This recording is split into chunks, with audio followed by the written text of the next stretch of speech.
Welcome to Channeling Journeys with Dira Romania, the podcast where we explore the realms of spirituality, healing, and personal transformation. I'm your host, Alexandra Khallos, the founder of Dira Romania Channeling Academy, dedicated to channeling and holistic well-being. In today's episode, we have a truly inspiring guest who has journeyed deep into the world of spiritual teaching, channeling, and healing. She's a beacon of light, guiding others on their paths to self-discovery and transformation. Ladies and gentlemen, I'm thrilled to introduce you to Alexandra Khallos. As a spiritual teacher, channeler, practitioner of Quantum Healing Hypnosis Technique, Alexandra brings a wealth of knowledge and profound experiences to our conversation. We'll delve into her incredible journey into channeling, explore how it has impacted her life and the lives of others, and learn how she integrates these powerful methods into her healing work. But that's not all. Alexandra will also share her near-to-death experience, the life she discovered on the other side, the awakening moment that reshaped her existence, and so much more. So welcome to Channeling Journeys with Dira Romania. We're honored to have Alexandra here today.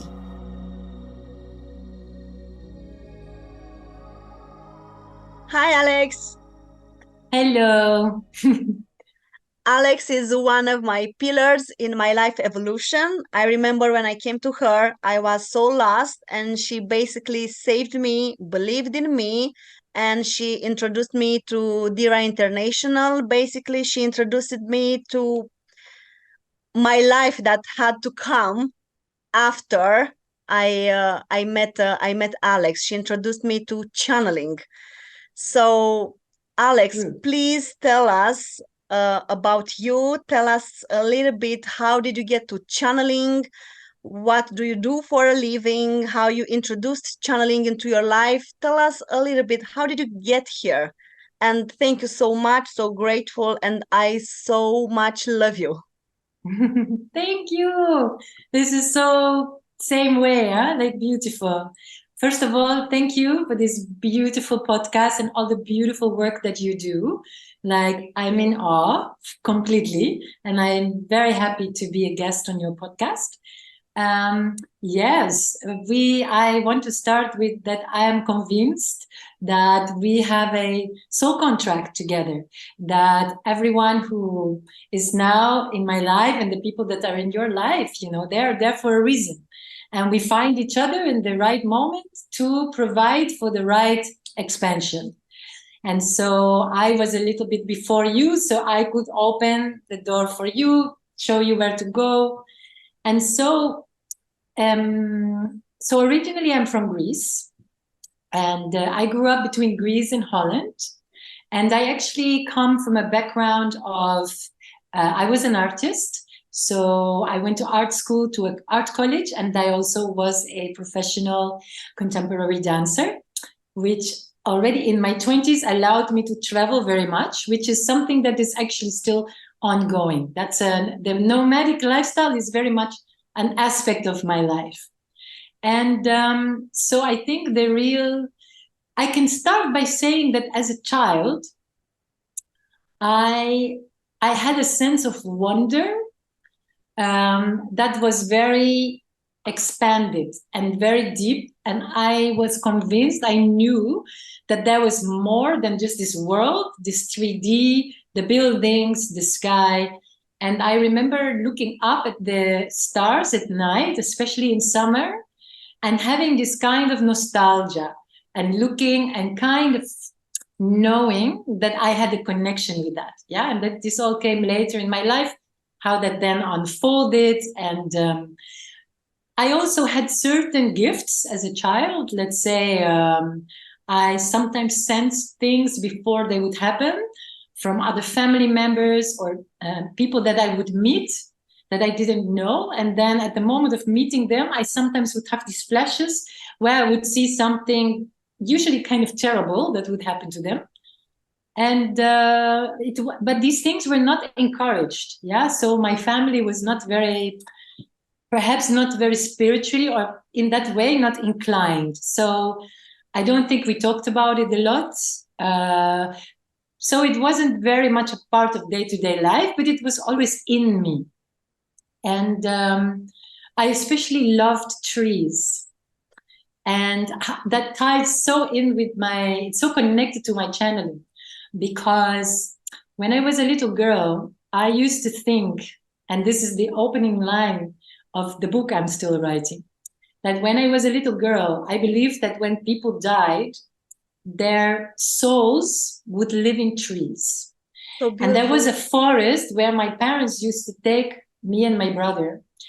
And these trees looked like they had faces in them, different, like hundreds of faces in the roots, in the trunks. And I would find it a little bit scary. But I had this awareness. I knew that there was something, and there was an energetic presence. Yeah.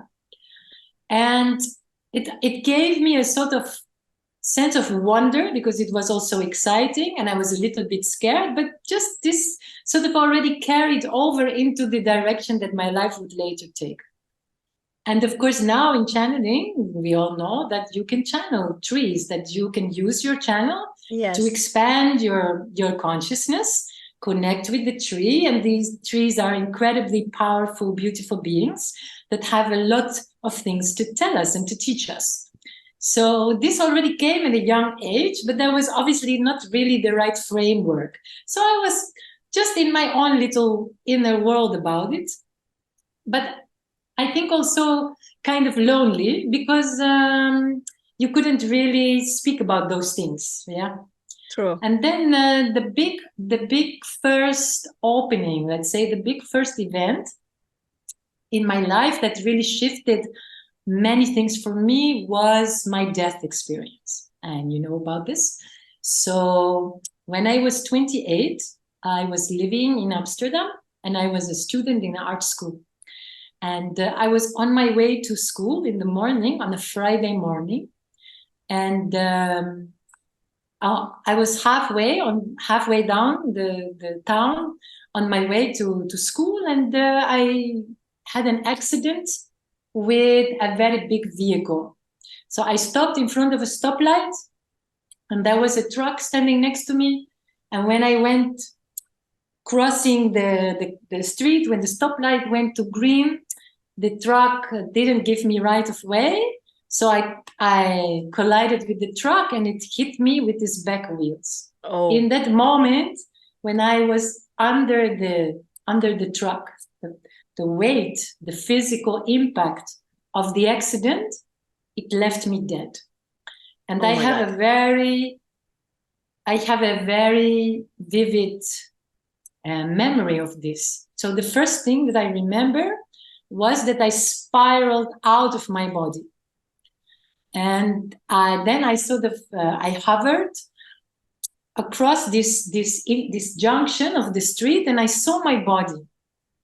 And I was very detached. It was a freeze frame. Everything had stopped. Somehow my consciousness, I was outside of time and space and I felt no pain. I remember it was a little cold. I felt cold, but I was very detached. It's like you have almost no emotions. And I looked down and the first thing I remembered was that when I took in the whole situation and the view, I remembered that I had 360 peripheral view. Whoa. So I was in awe. I remember like, wow, what is this? This is amazing. Like how did that even happen? So I was there for some time taking in that experience of this expanded consciousness in my expanded view. And then when I looked down, I saw myself and I started to examine and I was like, oh, I really understood this. That this does not look too good. It doesn't look well. And I saw blood trickling between my legs and my legs were all strange and the bike was strange. And then I saw people running from two sides coming. Oh. And I actually felt a bit, and even when I say it now, I still feel it. My body feels it. That I felt the kind of shame, and also I felt like, why don't you leave me alone? Like, Yeah, like, why is everybody running towards me? Give me some space, give me some air. And in that moment, I think I realized that I was probably dead. Whoa. And so then there was this realization, and I took it all in, and I saw this broken body, and I thought, okay. And I felt a bit sorry. I thought, okay, I'm only 28. I had a sort of short life, but I thought, okay, if this is it, I make peace with it. And in that moment, it was like, I often described it as an analogy, like it was like I was a kite, and there was this tiny little string that connected to my physical body. And in that moment, when I acknowledged, when I agreed that I had died, it was like this cord snapped. And then I felt an acceleration, like everything started moving. So we went from this freeze frame where there is no pain, there is no emotions, to this moment where you actually understand what has happened. I didn't really know that the truck had hit me, by the way, in that moment, but somehow I was dead on the street. Yeah. And everything went black. I remember there's an acceleration. I'm going very far away through the stratosphere, and I remember sort of going into the cosmos. So it goes black, and then I recall that I went to different dimensions. So I want to emphasize, I always share with people when I speak about my death experience, that I did not go to a light. Okay. I also didn't go through a tunnel of light. So in that sense, my NDE, they call it a near-death experience, but I always call it my death experience, was that, so these two components I did not experience, yeah? So when I reawoke in consciousness, my first memory is of what you would now call Akashic records. So I'm in a space where I already have no body, so I'm completely only energetic. The memory of my name has faded away. I am just this energy, and I'm seeing scenes of my life, but not fast, actually quite measured. And I also remember that my consciousness, that I was sort of suspended above a flowing infinity sign in gold. And it was an energy, and it was like my consciousness was above that infinity sign, this 88, right? And I was shown different scenes from my life.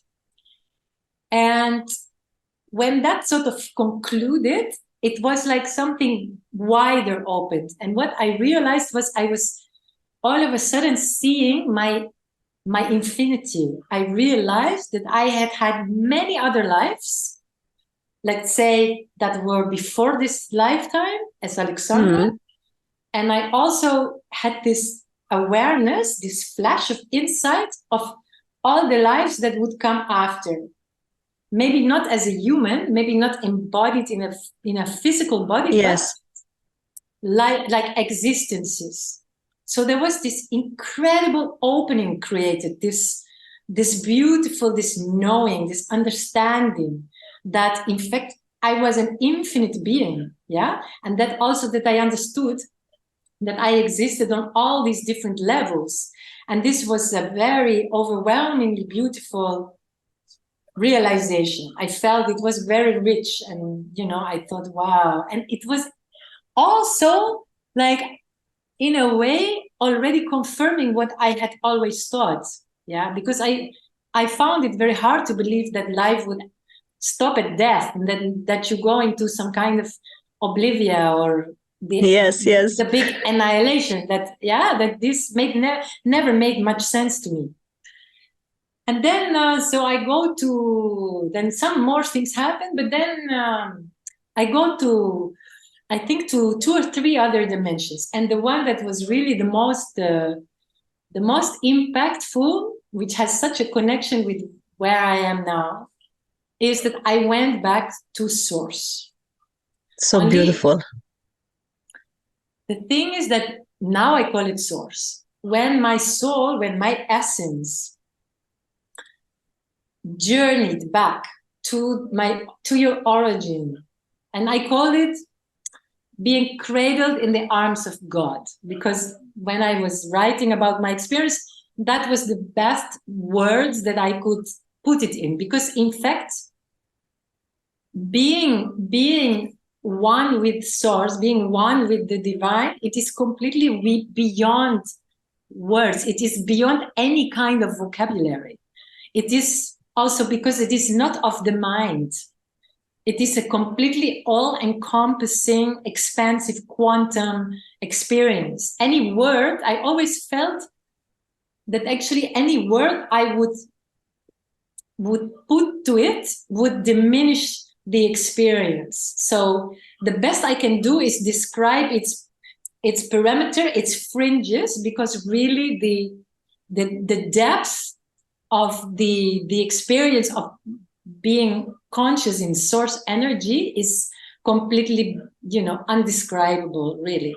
Wow. And I remember this. I remembered it as a sort of gold, white and gold.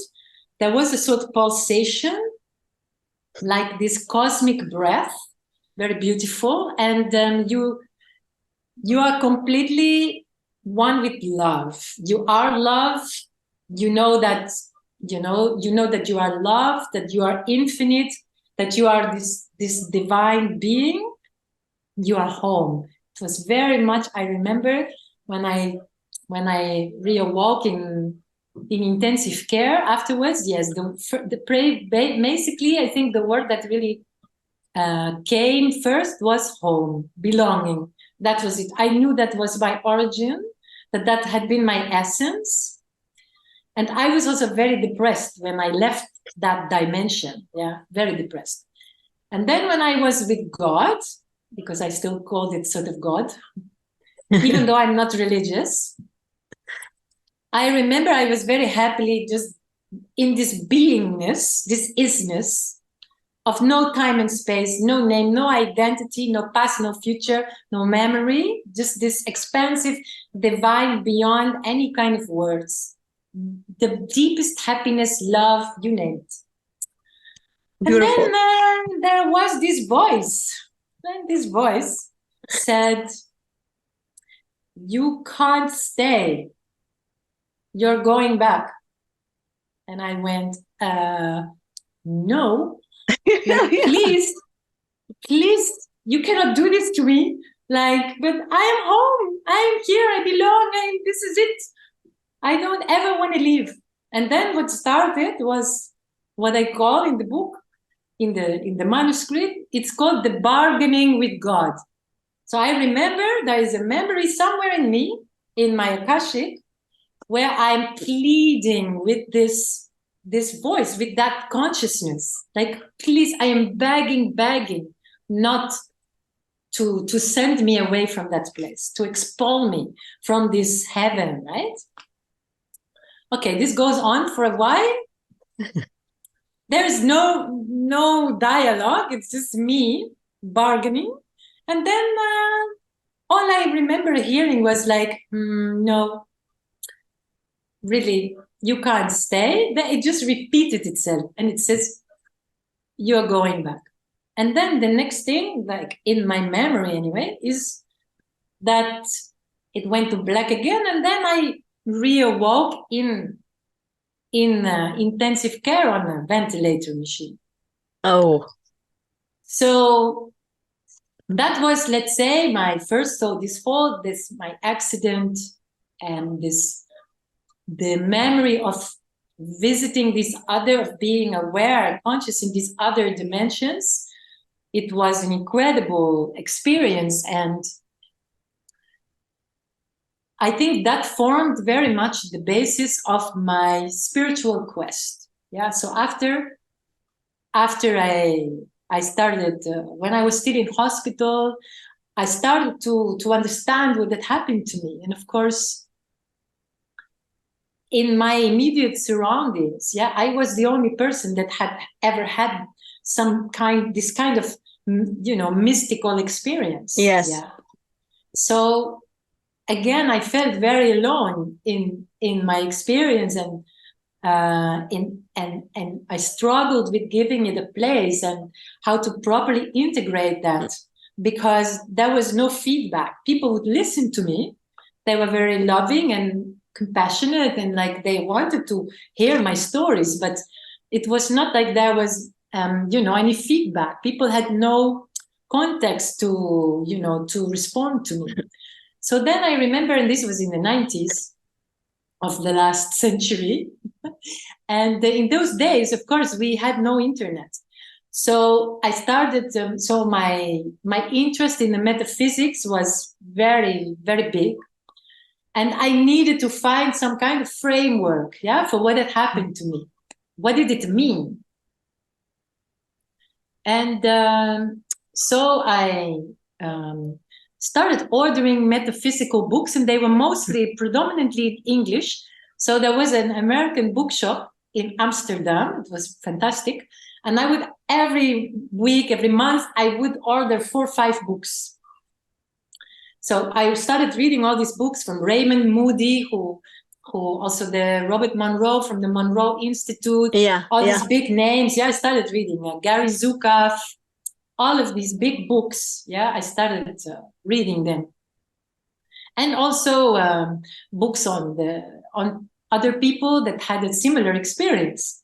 But as I said before, what I found out was that there were many different aspects, differences between my own experience, or at least my recollection of it, and the general sort of, many people say, I went out of my body, and then so I went to a light, and then I received this message, or I saw God or something, and then they go back into the body and they're a different person. Something happens. Yes. And so again, so although I started to find metaphysical framework structures, things that would help me in a way, I was still very much playing and juggling with these differences, from the NDE, from, let's say, the majority of people. So one thing led to another. I think in a way, being an artist in many ways saved me, because I think that I could already, my mind was already very open to many things. I was open to new perspectives. And I had different outlets. I could use different media, painting, writing, photography, video, to help me process this very, very profoundly life-changing experience. All this, the spiritual quest that came after my accident and the death experience had already put me on a path to yoga, meditation, Buddhism. I was very interested because in Buddhism, death and the bardos, the realm of death, is very integrated. It's not separate. It's very integrated. True. So I read the also Tibetan Book of the Dying, and it helped. It was good, but it feeds the brain. It's not so much for the rest of your senses or the cognitive sense. There's still many things that need to be filled in. So I was already need proof and more understanding, more integration. Mm-hmm. And so let's say the yoga meditation path was already full on happening. And then in 2011, I had what I call my big spiritual awakening.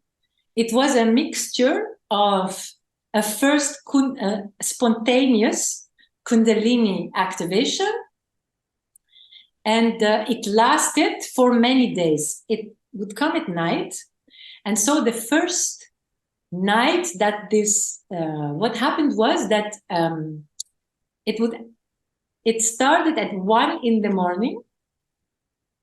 And in one corner of my room, I was living in Barcelona, in my apartment, a very bright sphere of light appeared. Wow.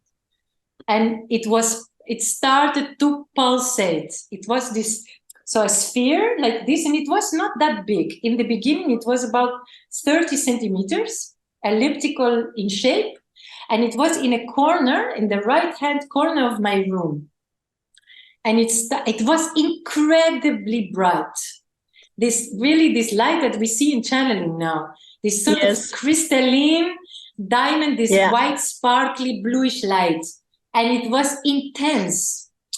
And it was pulsating in the corner of my room, and it would start to grow bigger and bigger, and it would move. And it would move around the room, and it would then be at the end of my feet, end of the bed, where my feet was. And by then it was already quite big. And this light was emitting beams of light into my body. And my whole body was vibrating, beyond any imagination. It was, at many times, it was very uncomfortable. It was painful because my physical body could not integrate, it couldn't support this high voltage of energy. It was like I had stuck both hands, all my fingers in a socket with 10 million volts. And so I felt this incredible high frequency energies coming through the soles of my feet, traveling up my body to my crown and then back down. And it caused this sort of spasm in my body that we now know that is familiar with Kundalini. Yep. Then at the same time, what I would see was, so I was not asleep. I was fully awake. I was in awake state. This is very interesting. Important. Yes. And most of the time, it would feel like, honestly, like I was suspended above my bed, about this much. I wasn't even really, my consciousness wasn't even fully, the whole body was being lifted off the mattress. And this energy was so strong, and it would intensify over time. It would take 3 hours every night for about 10 days. And these energies would rearrange my body. So my legs were slightly apart, and my arms were like this, like in a crucifixion position. Yes. Honestly. So I was like this, kind of suspended, floating above my bed with this incredible, like high voltage energies non-stop going through my body. The light was so bright that I would cry the whole time during this download, like tears streaming down my face without stopping, because the light was so incredibly bright that my eyes also couldn't handle it, right? Then I would see at the ceiling of my room, there was all of a sudden, somewhere through the download, I would see clusters of light, little lights, millions, little like stars, like a Milky Way on my ceiling. Yes, it was very magical, I tell you. So I am there dealing with all these energies, and then I see these clusters of little lights, and they started to swirl, and they looked like they had mostly green and gold and some silver, and they looked like aurora borealis. So the best way to describe it was like I had the aurora borealis in my room every night. And how did you interpret it? Okay, so the first night, what happened when the sphere appeared? Very good question. At the first second, you're a bit shocked. And immediately when this pulsating, when this light was connecting with me, like pulling in my consciousness, I knew it was safe. I cannot explain it. There was a knowing. I knew it was safe. I knew it was like from my guides. Like I had that sort of realization. So I surrendered. Not that I think it would have made any difference, because honestly, it was so strong. Like, there is no way that you could not surrender. Yes. But I felt, the safety. There was this thing, and somewhere in that first night, the first downloads, I remember, because it reminded me of home, my home in the stars, my home with the divine. So beautiful. It was another incredibly overwhelming experience. And during the next few days, during these downloads, I started to receive, they literally dropped packages of information in my head. Wow. And this was like, they were telling me, they were these packages, which was really like, if I saw them, like in my inner eye, it was really just filaments of light. Sometimes they had sacred geometrical shapes, but I knew that it was data. And then when it was integrated, when it got decoded in my brain, they were telling me my whole history as a soul. They showed me where I came from. I learned that I was a starseed, which is so nice. Another connection that you and I have. Yes. So they told me, of course, that as a child, I already kind of knew this, that I came from the stars, and that they showed me from where. They started showing me also different planets, different galaxies. They started, there was packages, there was days, moments where they started to tell me the laws of the universe. Like if you're familiar, for instance, with the law of one, the raw material, about the cosmic laws, similar. So very, very advanced, let's say, like next level metaphysical cosmic concepts being downloaded into me. Like, it's so nice. And it was an incredibly expansive experience, but also very exhausting to take it all in over this kind of short period of time. So there was that. And so I learned, and then there was a beautiful moment where I call it they, because I know now that, of course, it came from divine. In that moment, I saw it more like my spirit team. That they explained to me what had happened to me during my accident and my death experience. So what was so beautiful was that, of course, they said this was a part of my soul contract that I had taken, that I had agreed to be awakened in this lifetime, and that I was going to have this experience, and that it was also that I was going to speak about this experience to help people awaken, to spread the message that death is not real, that death is actually the greatest moment of your existence, when you just go from the small consciousness back to the universal divine consciousness. And that, of course, your life doesn't end at death, but that you are an immortal, infinite being. And so they told me that it was part of my soul contract, and that what had happened in that accident during the moment where I was clinically dead. They said that they had taken all of the old soul out. The old me had literally vacated the body, because when you die, of course, the soul leaves the body. Yes. So there is a moment where the vessel, where the body lays void. And so they took out all the old me from one particular color spectrum, and then they put back in a blue ray me, the version from my monad, which is from the blue ray spectrum. They put that back in the body. They connected it back with the body. They recalibrated you. Yes, they recalibrated. And anyway, so they really made that fill the void. And this was always going to be part of my soul's journey.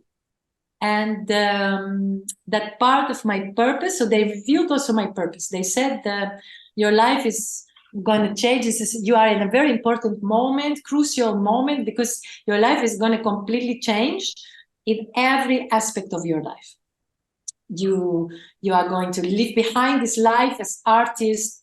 You will even move to a different place. You are now going to dedicate yourself completely to your soul's mission, why you came. Wow. And how did you get to channeling? I suppose after this, like everything changed, and quantum healing sessions and all these classes and channeling. What happened after? Yes, that's very true. So the quantum healing and channeling is very connected. So let's say, from the moment of from the spiritual awakening, I already started, my psychic abilities all came online. So I was able to channel, but let's say in a little bit limited way. Yeah, like I couldn't verbalize my channel. So it would come in a particular way, but I was definitely channeling. But then during that whole year where everything changed, I was very, very serendipitously and synchronistically led to my beloved, belated mentor, Dolores Cannon. I love her. Yes, we all love her. And so certain things happened, and I was led to one of her videos. So I watched, I did not know about her, which in retrospect was a little strange, because she talked about all the things that I believed in: life after death, life on other planets, extraterrestrials, and all these quantum dimensions. But until then, I was not aware of her and her work. So I was led to one of her videos. This was in a Saturday. It was almost an hour long. I remember very well, where she talks about her work, the Quantum Healing Hypnosis Technique, how she came to it. And I was completely flabbergasted. I watched it. I was like almost crying. Like, how did I not know this woman, this incredible woman, before? Because in her work, in her perspective, in all of her thousands of cases and the conclusions that she presents, let's say all the loose ends of my life came together. Everything tied neatly together. It was another amazing realization. So of course I decided, I ordered 10 of her books. I started reading her books. I can highly recommend reading The 3 Waves of Volunteers. It will change your life. Yeah. You will cry. If you are a starseed, which many of you are listening to this podcast, I can highly recommend that book. It's not even a big, thick book. It will so mirror your life, and it will change you. Yeah. It's like very highly recommended. I bought it after you told me to buy it. Yes. After we met, I bought that book in Dubai. So I started reading her books. And of course, then I decided I need to meet this woman. So she travels around the world. She's originally from Arkansas, which is a hike to get to. So first I thought, let me fly to America. But that was quickly already discouraged. And also she was almost never there, because then she was still really on this. She was going to Moscow. She was going Beijing. All her works were being translated in all these languages. So I looked for the closest city to meet her, and that was Oxford. So in 2012-13, I went to Oxford, and I met with her, and obviously I did my first level 1 and 2 in 2013. I qualified for level 2 quantum healing hypnosis practitioner, and I had amazing connection with her. Again, like this light, this woman was like an illuminated grandmother. like absolutely beautiful. We had a wonderful connection. And she was another one that like lit my past, that lit this light inside my heart, inside my soul, that I knew that I had to course correct a little bit, and that was going to be part of my path, to share my light, to share my gifts, and to share my messages using quantum healing hypnosis. So that was another absolutely life-changing experience. And then I actually, the second year, we were in Glastonbury and we went to Stonehenge. Wow.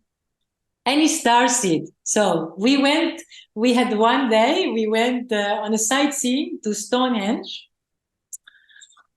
It was another amazing experience because, of course, I connected. You could walk amongst the stones. I received download upon download. I was completely floating. So this place, it was so appropriate to do the quantum healing course, right? It is amazing. Glastonbury, my God, it is the best portal ever. I had the wackiest experiences there. I absolutely love that place. So yes, beautiful. So then so all of this was in alignment with what the guides, what this light had told me in 2011-12. Yeah. So this was in a span of 2 years. My whole life had shifted. I knew that my path was starting to crystallize. So I was, embarking on this new life. And I loved it, even though I have no background professionally or academically as a therapist. I had a very natural connection to it. My passion for these sessions is amazing. So I was having very good results. And this work brought me to Dubai. So quantum healing, again, took me to many different places in Europe, in London, and then to Dubai. And of course, that is where you and I connect, because I was working in a beautiful center there. And that is also where I met Lubna, the founder of Dira International. And this is also where I met you. And that's when we realized that, you were also a starseed. We connected like naturally, organically. We had this amazing connection. And it's part of this beautiful journey that you meet people that you can it's like hand them the key. Like now you know who you are. You can live your soul's purpose, go on your path. We are connected forever. It was beautiful. Yeah. I still remember, actually, and I'll always remember, of course, when I got to you, I was so lost and I was trying all the different techniques, spiritual techniques, yoga. I don't even remember hypnosis. No, hypnosis was first time with you, but I started to pay for a lot of classes, like tarot readings, angels readings, Tibetan bowls, I remember. Stuff, everything that we could, everything that we could find in Dubai and at Life and One as well, because we met there. Yeah. And first time when I got there and I saw that somebody's doing quantum healing, I didn't even know how to read it, honestly. And I was like, what is this? Okay, I'm going to try it. And then we met, and I remember it was so familiar meeting you. And it was so nice. You were so warm and kind, and you explained so nice to me what we are going to do. I completely forgot in the second you talked about it, because I was like, okay, I'm going to do it anyway. So it doesn't matter what is going to happen here. I trust her completely. And, I was like, you were in front of that light. I was like, beautiful. Okay, I surrender. That's it. I'm here. I paid for this. I'm going to do it. And I remember when I was in trance with you and you asked, how was it? Shall I teach Roxana channeling or something like that? And yes. And I was channeling, I remember then my higher self, right? We had to Yeah. summon my higher self or something. Yes, And yes. yes, and you didn't even finish the question. You barely started the question, and my See? higher self was yes, like Yes. yes, yes. And I Yeah. remember that I was talking very like I was very quiet while like during the session, and when this question popped up, my higher self was yes, like so loud I could hear myself also. Yes, it's so true. Yes, Yes. since Yeah. then my life changed because you sent me to Dira International to learn channeling. I remember we did another session together. You gave me the induction to channeling. Yeah. I didn't know what it is because after that I was trying to channel myself at home, and I was like, no, I don't know if it is okay. If it's okay, I'm going to go to Lubna. That's it. And since Yeah. then my life changed completely. So Completely. that's I'm so grateful for you, for us, for meeting together in this life as well. Oh, it so brings back some beautiful memories, first of all. Yes. And you know what is the beauty is that, all three of us, Lubna, you and myself, yeah, we all have our purpose. We are all living this purpose, yeah? Yes, And it's all part of Dira and, connecting people to their own divine. It's so beautiful that, and it's kind of similar also how we met. Like yeah, Lubna was the same, also, like lost in Dubai, and then she found you and she was like, oh, look here, okay, I'm yeah, gonna do this. And then after that yes, everything changed. change. Yeah, it's so true, actually. Yeah, yeah, And yeah. after that Dira started to happen. Yeah, but that's also the beauty about the depth of quantum healing hypnosis. Really, I always say, they say like the master appears when the student is ready. This is very similar with QHHT. So many people, yeah, they feel very lost, or they are in the beginning of this spiritual awakening. They are in the dark night of the soul, and all these Yes, things are very real. And I've been through them myself. So yeah, I empathize. I totally get it. And then they look for modalities and experiences, yeah, to help, yeah, to make some true. sense, to help them further along their spiritual awakening. And of course, why quantum healing is so powerful, again, it's like it will do exactly that when the person is ready, when you are ready to receive that full download, to step into your full, soul self, then you will have the most amazing session. It's like really you are handed the key to the kingdom. Yeah. And then it's really Yes, up to you. So that again, it's the same thing. Yeah. Like, as you cannot force these things. true. It's like, and I always trust that the right people come. And I know that maybe not for everyone it's going to bring this like absolutely earth shattering experience, but it's always enough. It's always appropriate for everyone, wherever they are in their journey. And this is the same with Dira. Yeah, when you Exactly. start to channel knows who you are, because channel is divine and the divine is you. So they never give you more than you can handle. Yeah, it's always appropriate for you every step of your journey. Yeah, that is the True. other. So actually, the channeling and quantum healing was very much in tandem, because so when I had started to channel from my spiritual awakening, then when I started to fuse this with the quantum sessions and calling on the higher self, that's what actually created this wonderful the fusion with the white pyramid of light. So the protocol you use in Dira, it really originated, it rooted in the way that I channeled, yeah, and it is using the white pyramid. And then, of course, I could do it on command, like you do it now. So that was also for me stepping into a higher level of channeling, not always just being depending on when spirit puts all these downloads in your head, and then yeah. So then it helped me. to really make this beautiful fusion. And of course, I started the channeling pretty much every day. And yeah, I started also seeing auric fields, and I can see different energies, and all of that is a byproduct of your channeling process, you know. And I teach people this also. So the more you channel, the more you fine tune your channel. Yeah, the more all these realms, all these subtle energies open up to you, because everyone can see, because anyone can channel.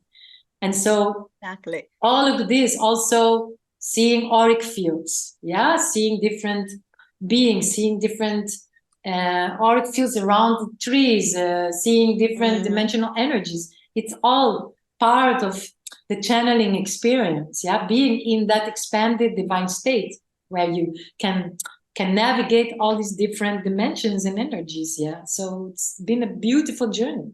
Exactly. So since you mention it, like integrating spiritual practices into daily life can be challenging, right? So how do you personally incorporate channeling into your everyday routines and decisions?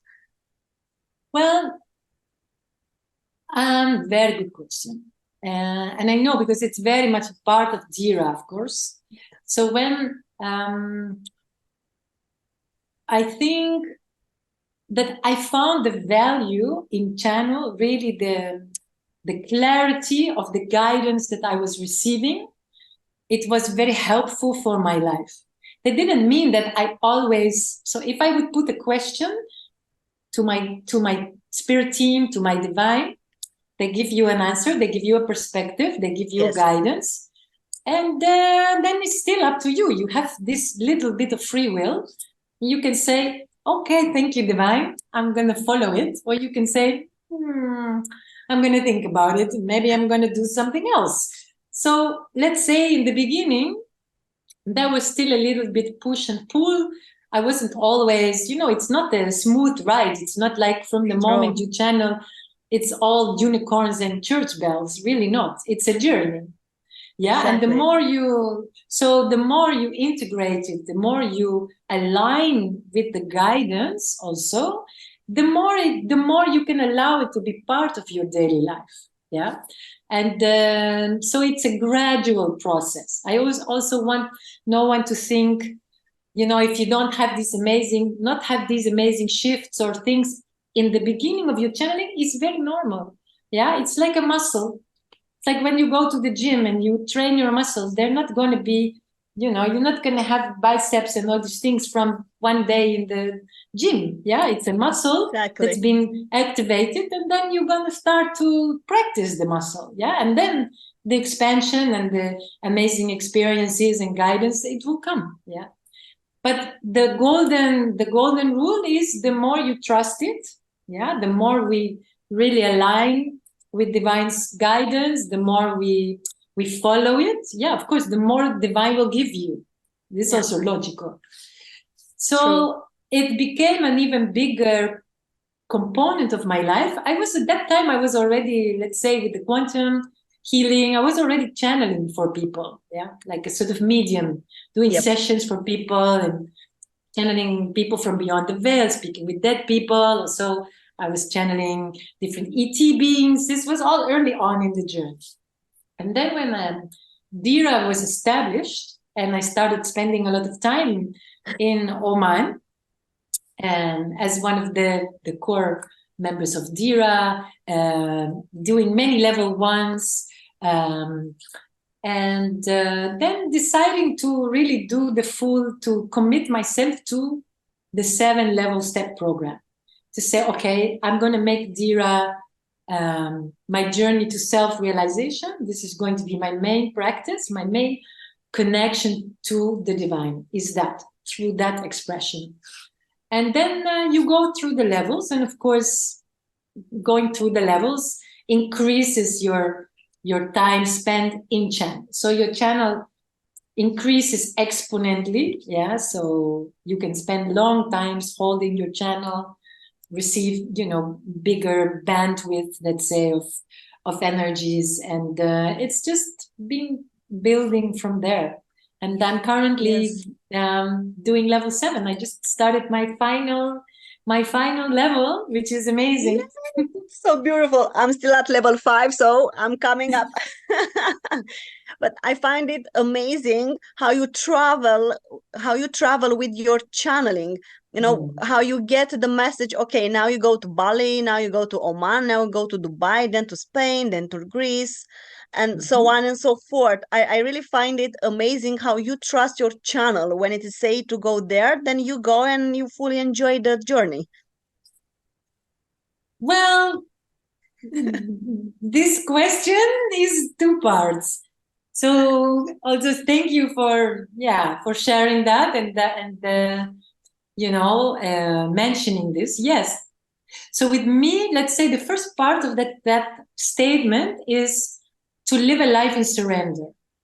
So the more you go in the upper levels of Dira, of course, the more you dedicate to your channel.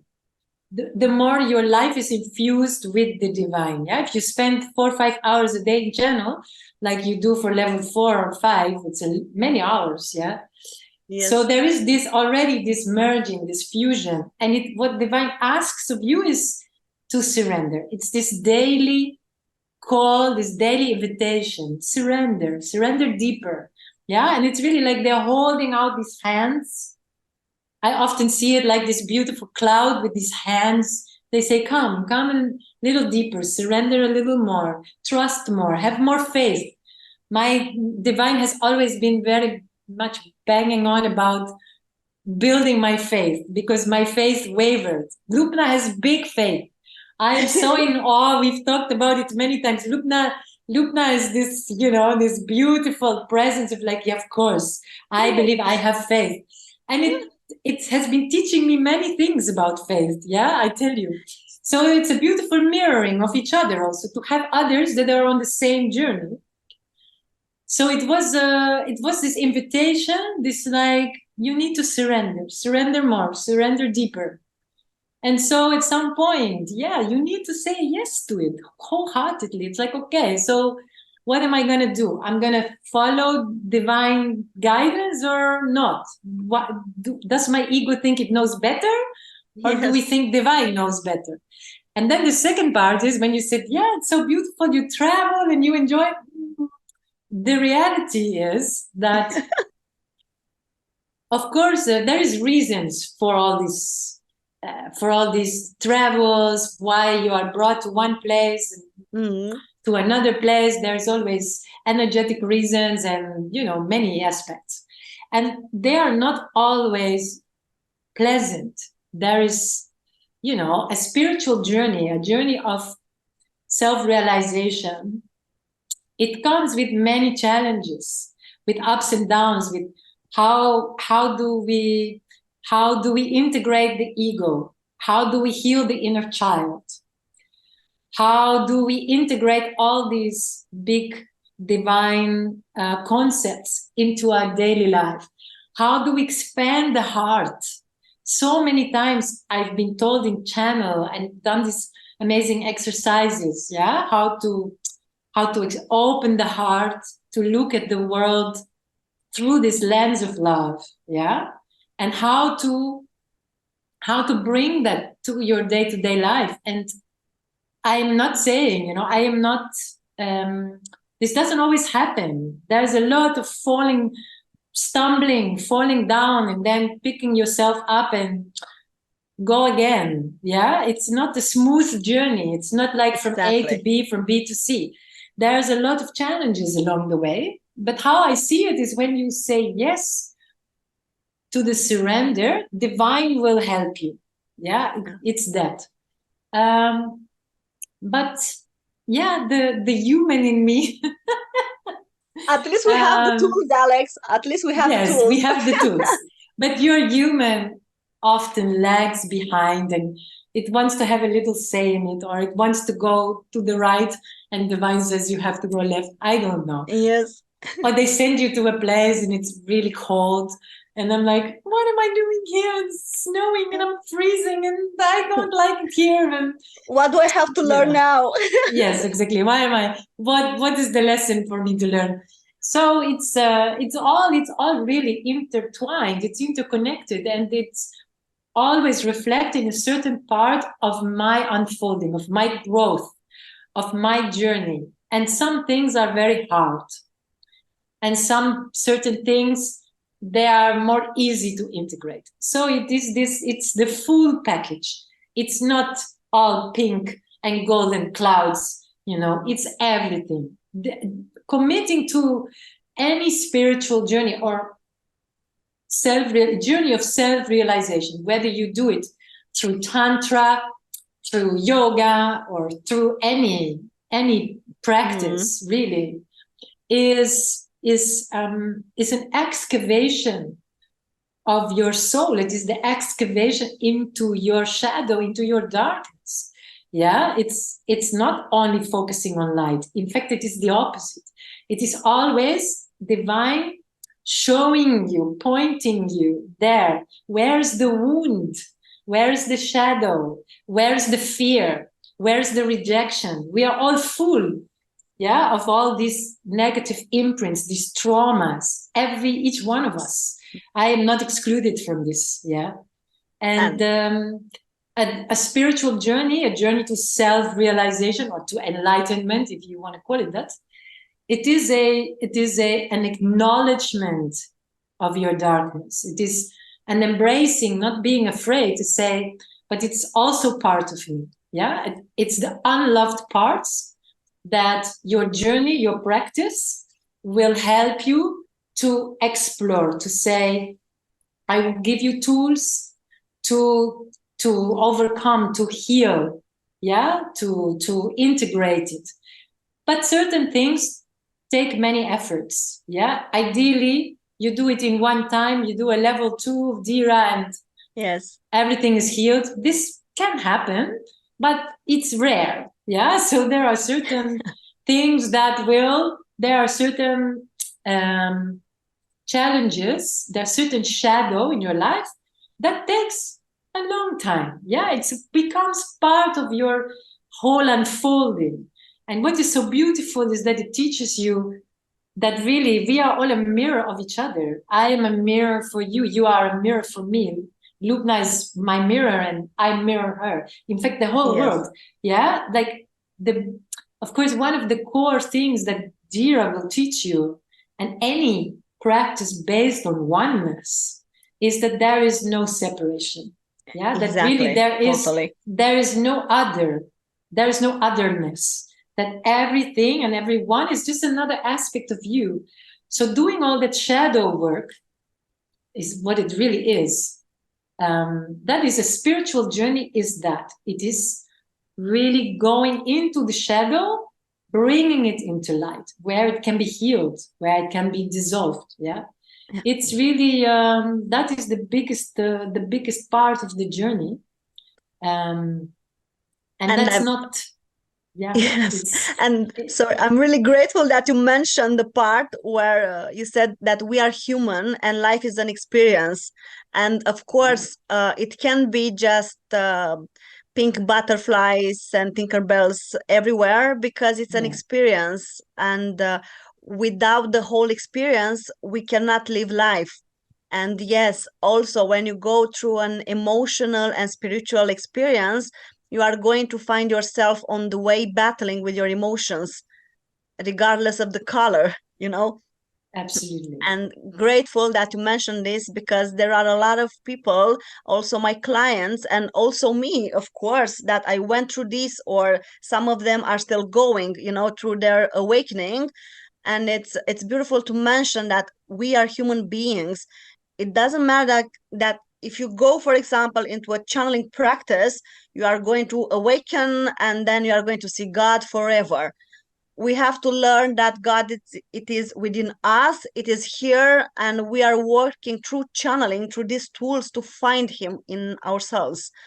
And yes, it can be challenging. Of course, it can be, depending of our egos, the resistance to change and so on and so forth. We know better. Yes, very true. It's really about the realization of divinity within yourself, within each one of us. It's really, and that road is is full of challenges, but it's also very rewarding. And actually, children are very good at this, miraculously. You have worked with children. I've also had the fortune to work with young children. They are natural channelers. It's beautiful. Easier for them. It's so much easier because they have so much less imprinting. So they have not built all these filters and this trauma. Yeah, they have a natural connection with the divine, with spirit. So there is hope. And I feel that that's also part of this new earth, this new world that we are birthing, that is happening more and more every day. Yeah, because these new children, and this has come also through my sessions many times. These children that have been born already since 2000, so some are in their 20s now, but of course then all these new humans, they are completely new prototype. They have a different DNA. They come from different star systems. They have very refined energetic systems. They're way ahead. They are completely new. They are the new human.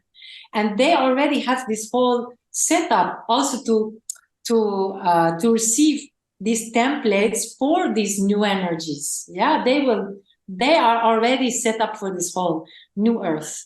And the channeling is completely part of that. The subtle energies, that connection, that expansiveness, this quantum aspect, it's already almost built in with them. So of course it's hopeful. And I also think that when you teach children channeling young, it becomes already a part of their life. So by the time they are adult, this is a completely already integrated part of their life, because ultimately Dira, divine, tells us, that channeling is going to be the default setting of every person in the world. There's no more going to be in and out of channel. And it's very interesting because in level 6 and 7, or level 6 especially, there was very much emphasis on this. Let it be, like sometimes I would call on my channel, I would start the process, but I felt I'm already in channel. I don't need to do it. It's there throughout the day. And so divine would always then sort of whisper to me, it's like, lose this. There's no in and out of channel. This is your natural state. Embrace it. And with children, you see that they are, they have this natural ability. They also really like it. They're very playful. So I am very hopeful. For adults, it has more resistance because we have all these beliefs built in, like, am I worthy to channel God? Am I God? Am I divine? And children don't have that. Not yet. That is true. Also, I have through my clients, mothers that are teaching their children how to channel, and they are getting lesser sick, and they are more happier, and then they are more connected with their soul. And also, since you mentioned about your work, can you share a particularly impactful or transformative experience you've witnessed through your channeling and healing work, even if it's QHHT, because it's basically the same? Yes, because of this, I can explain a little bit that. So in the quantum healing method or modality created by Dolores Cannon, so there is a part where you work with past life regression, and then there is the part in the same session where you make this direct connection with what we would call higher self, which is not the same as the divine, because there are degrees, let's say, of it's a dimensional frequency. Divine is the absolute overall, but so the higher self is part of that. So that's the part of the session which is very similar to channeling. It's a channeling state. And so there is that natural overlap between my connection, my work with Dira, and some of the sessions, because I also do other things than quantum healing. In fact, I actually often prefer to say that since some years, I've been doing QHHT since 2013, that's 10 years. that at some point, also when the channeling brings so much expansiveness, and that your field can hold so much more energy, you can hold so much more light, you can hold so much more space for large groups also. At that moment, there was a moment where I think all of the gifts, I call them gifts, my psychic gifts, my energetic gifts, they all sort of fused into my sessions. It's like you're so tuned in. You're always in all my sessions now. I'm always in channel. I'm always connected with divine, and I don't need to have my eyes closed anymore. It's there. And it can be in different degrees, but it's always there. So it has incredibly enhanced my capability to hold healing space for people, because I can guide them. I can allow for the absolute appropriate healing for them to come through, because it's not so much, I don't call myself a healer per se, because I believe that all healing ultimately is self-healing. What we do, at least in my work, is that we refine our vessel, we hold the best space that we can, for people to lower their resistance and all the obstacles for their healing to take place. So there is a trigger that they can heal. That's what we do. And we use all the tools at our disposal. And really, obviously, channeling has incredibly amplified those abilities. And so you can say that when I hold a quantum session for someone, whether it is for an individual, a one-on-one session, or for groups, I just become this channel. I am this vessel for divine energy, and I trust that whatever is appropriate comes through in the right frequency, in the right way, in the right color. Sometimes this includes light language, because I also do cosmic toning. It can come out through playing my crystal balls, through my music. It can come in many ways. I write cosmic language. Also in the air, I make signs over people's bodies. So whatever is appropriate in that moment, I accept it. I am the vessel. It comes through me and they can heal. That's really how it goes. So it's a fusion of all the quantum energies, the divine energies together. It's a synthesis, a beautiful, very powerful quantum container. That's the best way to describe it. So it's not really one thing. It's not purely quantum healing. It's not Reiki. It's not just this, that. It is the most perfect synthesis of all these gifts. And they keep growing. It's an ongoing journey of change, of always. Also, what I learned is not to. I think that in the beginning, is for me, and I see it with many colleagues and people on similar journeys. Like, so you're starting to having this gift. You become a therapist. You have certain modalities, and then we really want to own these titles, these terms, these boxes. We want to put ourselves in a box because we have a certificate, like this. But I think that it's more important that that everything you do is at service of your clients, of the people that come to you.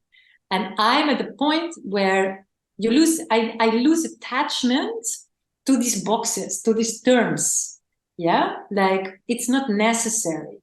People feel your vibration. They come to you because they resonate with your particular stream of divine. People come to me because at this point in their journey, in their life, they resonate with my particular stream of divine expression. It's like this. It's quite simple. So I've learned to sort of let go of these stickers, these terms, these labels. Yes, labels. Thank you. The labels that we stick on things, because it's still limiting, and also because there is no distinction. I never do really one thing. It's become this incredible, beautiful synthesis, and it amplifies it. Yeah. So this was another thing, to lose your attachment. And divine helps you with this. It's like, you're not just this, you're not just that, you're divine, you're everything. True. And it's very liberating also. It's this big, beautiful exhale, like, okay, I let go. I don't need to identify myself with this box, with that label, with that. It's not necessary. It's still limiting yourself. Yeah. So that's another, I think, very important aspect. Yes, because channeling it is in everything. But give us some example of people that healed through what you are doing, some transformative experiences. Oh yeah, beautiful. So one of the first things that come to mind was, it was a lady also in Dubai, and she had cancer 2 years before, and when she came to me, she had relapsed. So the cancer had come back, and so we did 2 sessions, and 3 months later, I went back to Spain because I was only in Dubai for a few weeks. Then I went back to Spain, and she wrote me the most beautiful message, beautiful email, saying that I had given her the biggest gift of her life, that she had just come from the doctors, from the hospital. They had run all the tests, and that her cancer had completely gone in remission, that she was cancer-free. So nice. It was so beautiful. She said, you have given me my life back.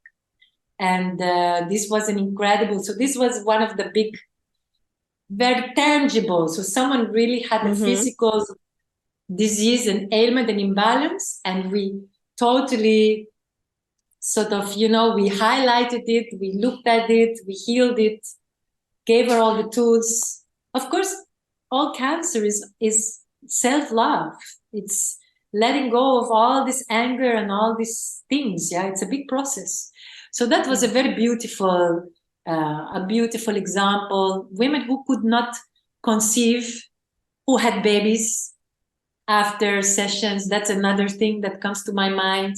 But also that people find the courage to make the big change in their lives, that they leave the husband, that they leave the partners, they leave the marriage, they leave the job, they take this leap. Yeah. Yep. And that usually a year later, they call you or they write you that they made the decision, that, after their session, and they listen back to the recording, that it gave them the power, the confidence to do it. And that's, these things is worth everything. It's so fulfilling. But there are also it's not always in healing or in let's say the life transformations, as in you can also empower people to become really good, to become the best version of their professional selves. Yeah, like sometimes people are in the right profession, maybe they are very good lawyers, so it's not like they do a session, they come to you and they're like, oh, I'm in a crisis because I don't love my job. No, they are very good, but there are elements in the totality of their life that are not flowing, that are not integrated, or they have the big career but they don't have a partner, this kind of thing. Yeah, and so of course these quantum energies, this divine energy, it can work on any level. So I've also worked with people that then either became the best one in their profession, rose to the top, or they were also able to, to make a balance, to have fulfillment in all the parts, in the totality of their life. So it really plays on many things. I've also had people that wrote a book after their session and really went on their own journeys. Very beautiful. So there are many examples. Yeah. So beautiful. Sounds so familiar. Like Yeah, we I'm have the sure. same here. Yeah. This type of transformation, this healing type of transformation, it is beautiful. It is overwhelming how channeling can help people to go on their mission and to live their life fully. As you said, just go with the flow, go in your life and find who you are. After they came to channeling sessions, completely changes their Changed. lives. So Yeah, so it's true. beautiful. And in your view, how does channeling contribute to our collective spiritual evolution, and what role does it play in the broader realm of spirituality and personal growth? Oh, I think it plays the absolute key role. It's the absolute nexus point. It's the where all things collide for the collective. Um, that it's really that's my perspective. Yeah, I think that so the more people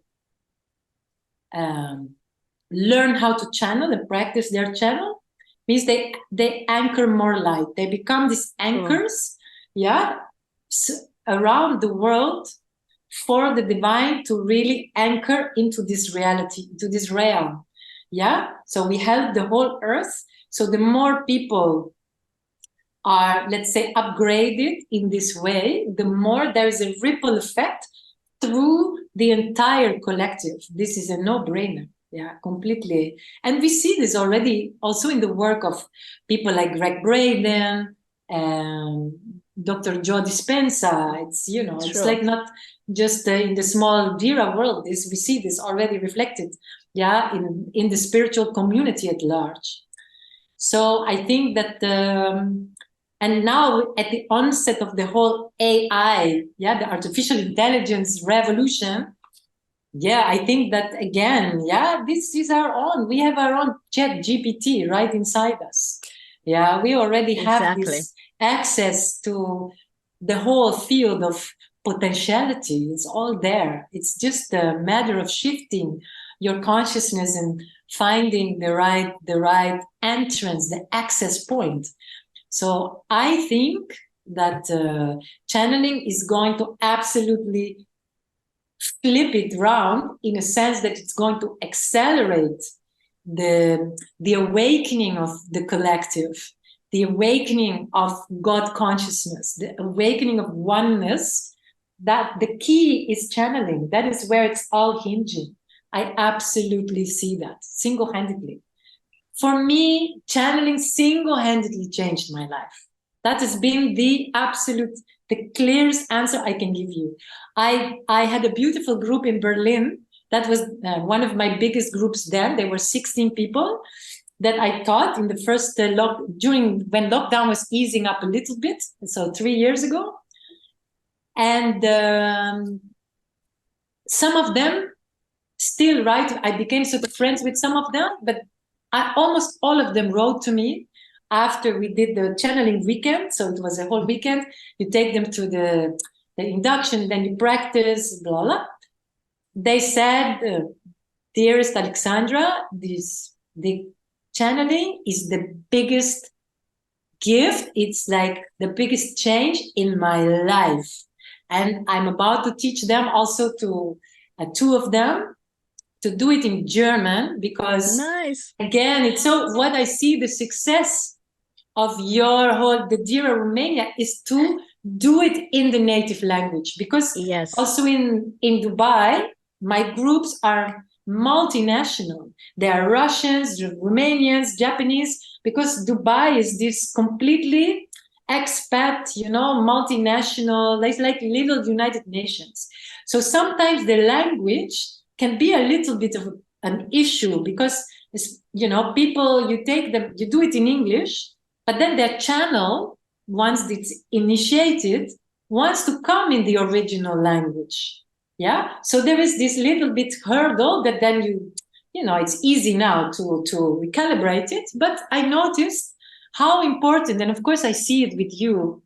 So I really, one of the next big things, and also part of my level 7, is the seeding. It's like I'm going to teach some of the people that have really grown with their channel. If they're, they will do it. And Germany is so necessary because there is a really lack of spiritual text, spiritual books, spiritual documentaries. Yeah, they're really because most of that is done in English or in Spanish. Spanish is a very big community, and they are very spiritually very awake. But the German language, not so much, and they don't speak English well enough to really fully understand all these concepts. Yeah. And so they really knocked on my door, please, and I think that's another aspect to teach. We will empower these people in every Japanese, Chinese needs to happen, because this will it will turbocharge it, because the language now it's slowing it down by only doing it in English. Well, it's going to, it can only go this far, this fast, but if we take it to the next level, and we initiate the people to translate the induction and then do all the things, how to work with the little chakras and all the protocols, you do it in all the different languages. Wow, man. Hallelujah. Exactly. It's going to be amazing. It's beautiful how we can expand towards the borders.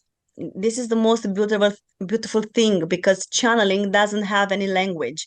And when you teach somebody, for example, in Romanian, in my native language, when I'm teaching somebody channeling here, they start to understand English as well, Russian as well, Spanish as well, and so on and so forth. And when we are channeling all the languages. And yes, we can start to spread the seeds everywhere in all the languages possible.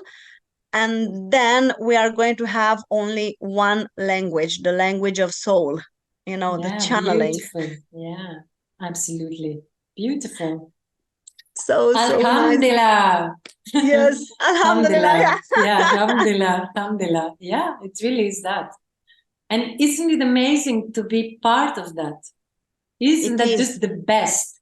Who would not want to be part of Dira? It's beyond me. That's just it, man. Yeah. It is the best life incarnation I ever had.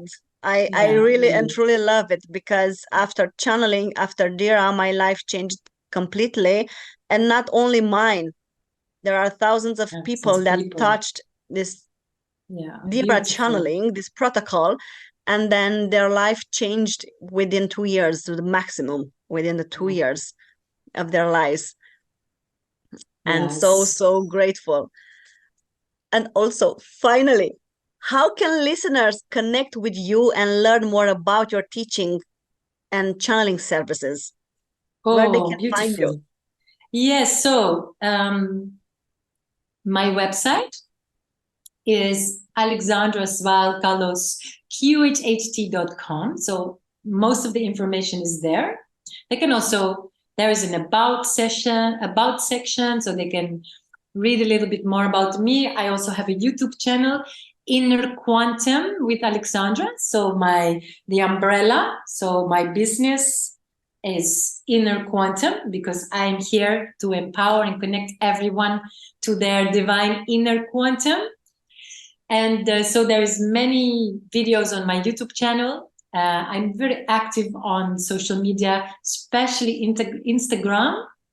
And so all my offerings are posted there. I would love to also mention that I also offer free things. So during lockdown, I started offering monthly free channeled energy transmissions. And it was supposed to be only for 2 months. They told me exactly what dates, and it started almost 4 years ago.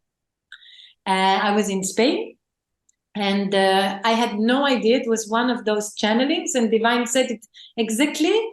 You are going to use Zoom. You will post it, and then you're going to offer this free energy transmission, and we will bring messages for the people on this call. And I was like who will come? And they said, don't worry, it has nothing to do with you. The people will come. So of course they came, everyone who needed to be there. Beautiful group, has over 100 members now. And it became a monthly free energy transmission in which I go and channel and I bring through the energies of the moment. Can be solstice. Sometimes it's a particular power date, a portal, can be many things. Yeah. Yes. Many times we are guided to some place, either into space or into inner earth. We have amazing journeys. In this, we receive all these very high vibrational crystalline energies, upgrade. People have amazing experience in this, and many of your Romanians come to these free transmissions, and they love it. So this is one of the things that also came as part of my channeling journey. So I do free group things. I also sometimes do free one-on-ones. So follow my social media. So there are certain things I also offer for free, which is all part of my, it's part of my gift and my soul's mission to help the raising of human consciousness. That's what all of this is for. And so if people would like to have a sample, to have a taste of how to be in my energy, my field of my divine, my channels, they can do it in the free transmissions, or they can contact me through my social media. There are many ways. Yeah. So I'd be delighted to guide them. I'm going to post as well about these informations down below the description of the podcast on the YouTube channel. And like a small short advice for the people that want to practice channeling, that want to know channeling, what is your advice for them? It is, what is my advice? I think it's similar to what we said before. So in the beginning, you may need, you're going to need some time to discern whether it is your divine or whether it's maybe your ego. This is a very normal development. Yeah, it's all part of the process. So enjoy it. So it's also a journey of learning to have discernment. Yeah. So that's an advice, not to give up and to do it as consistently as possible. That is the best way to practice your channel. Also to join groups, join the Dira or join channeling groups. I have many. Yes, everywhere I was teaching them when I did it in person and also online. Afterwards, the participants, they wanted to practice. So you learn with others. This is also very good to have your channel witnessed. So that is my advice. But to keep doing it, to keep doing, find a witness, and follow the advice. The more you trust the divine, the more divine will give you. Yes. Thank you, Alexandra. I love you so much, and you are such an inspiration. It's beautiful, and it is amazing how you found life after death, because basically this is it. Like, you found life after death. So I'm so grateful for you, for your teachings, for our mirroring into each other, and I'm so grateful. I'm just so grateful to witness how your life unfolded, because you trusted in yourself, and you are such a good example, because many people are dying every day, like spiritually, like emotionally, and they give up. They don't decide like to live further, and then they're just dying slowly until the physical death, but you found the strength to live further. And for the people that are going through now, maybe, I don't know, depressive episodes, they can find, I don't know, this light here. They can find it here into this podcast, to listen to you, to your story, and they can see that life goes further. Life goes beyond the borders. Life, it's more than death, and life, it's more than depression or anxiety. Or because I loved it how you mentioned it, that before the accident you were like, okay, what am I going to do with my life? That you weren't in a particular pink moment of your life, and then everything changed, and you took this change, this chance to live as a, I don't know, I'm just amazed. I'm without words now. So thank you for your example. Thank you for being you, for shining into your light. And yes, you are an inspiration also for me as well. And how you talk freely about yourself, and how you talk about channeling and quantum healing, and how you are not afraid to be judged for what you are doing. And this is your bread. This is your work. Yes, this is you. This is you. And it's beautiful how you blend it all together. Your life, your work, and there is Alexandra, So thank you. Thank you. Thank you. And I love you so much. Alhamdulillah. Alhamdulillah. Beautiful. I'm so moved.